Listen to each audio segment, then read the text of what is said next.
आज हम पढ़ेंगे कक्षा 9 हिंदी कोर्स बी की पाठ्य पुस्तक स्पर्श भाग 1 से रहीम द्वारा लिखित दोहों का सार व मुख्य बिंदु। कक्षा 9 के पाठ्यक्रम से संबंधित नोट्स प्राप्त करने के लिए आप मेरी वेबसाइट पर विजिट कर सकते हैं। वेबसाइट है www.madhukalash.in। प्रस्तुत दोहे रहीम जी के नीतिपरक दोहे हैं। ये दोहे पाठकों को यह शिक्षा देते हैं कि हमें दूसरों के साथ कैसा बर्ताव करना चाहिए और मानव को परस्पर कैसा आचरण करना चाहिए।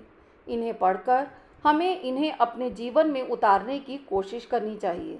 जीवन में विभिन्न कठिन परिस्थितियों के आने पर ये दोहे हमारा मार्गदर्शन करने में सक्षम हो सकते हैं। पहले दोहे में रहीम जी ने प्रेम के महत्व को दर्शाया है। प्रेम का धागा टूटने पर पहले की भांति नहीं हो पाता, क्योंकि उस टूटे हुए धागे को जोड़ने के लिए उसमें गांठ लगानी पड़ती है, जिसके कारण वह पहले की तरह नहीं हो पाता। उसी तरह से जब कोई रिश्ता टूट जाता है तो उस रिश्ते के टूटने के बाद फिर से जोड़कर पहले की तरह नहीं बनाया जा सकता। दूसरे दोहे में रहीम जी कहते हैं कि अपने दुख को अपने तक ही सीमित रखना चाहिए। हमें अपना दुख दूसरों पर प्रकट नहीं करना चाहिए, क्योंकि अपने मन की व्यथा दूसरों से कहने पर उनका व्यवहार हमारे प्रति अच्छा नहीं रहता। तीसरे दोहे में एक काम के पूरा होने पर ही दूसरे काम को शुरू करने की बात कही गई है। रहीम कहते हैं कि हमें एक साथ बहुत कार्यों को ना करके किसी एक कार्य में ही अपना पूरा ध्यान लगाना चाहिए। चौथे दोहे में यह बताया है कि महत्वपूर्ण व्यक्ति के कारण किसी भी स्थान का महत्व बढ़ जाता है।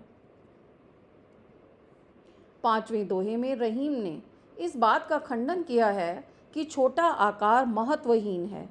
कीचड़ में जल की कम मात्रा होती है, फिर भी इस जल से कई जीवों की प्यास बुझती है। इसलिए रहीम ने सागर की अपेक्षा पंक जल को धन्य कहा है, क्योंकि धन्य वही होता है जो दूसरों के काम आए। छठे दोहे में रहीम ने इस बात पर बल दिया है कि छोटी वस्तु का भी महत्व हो सकता है यदि वह किसी के काम आती है।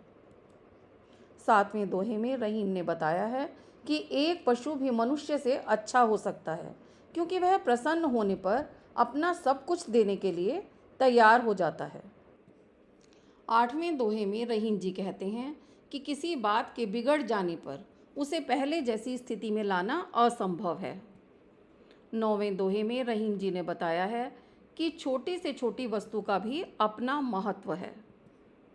10वें दोहे में रहीम जी कहते हैं कि यदि किसी के पास अपनी संपत्ति नहीं है तो उसे कोई पूछता भी नहीं है।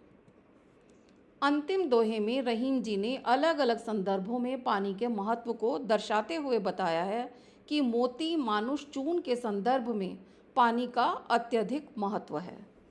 मेरी ये वीडियो पसंद आए तो इसे लाइक करें, शेयर करें और मधुकलश चैनल को सब्सक्राइब करना ना भूलें।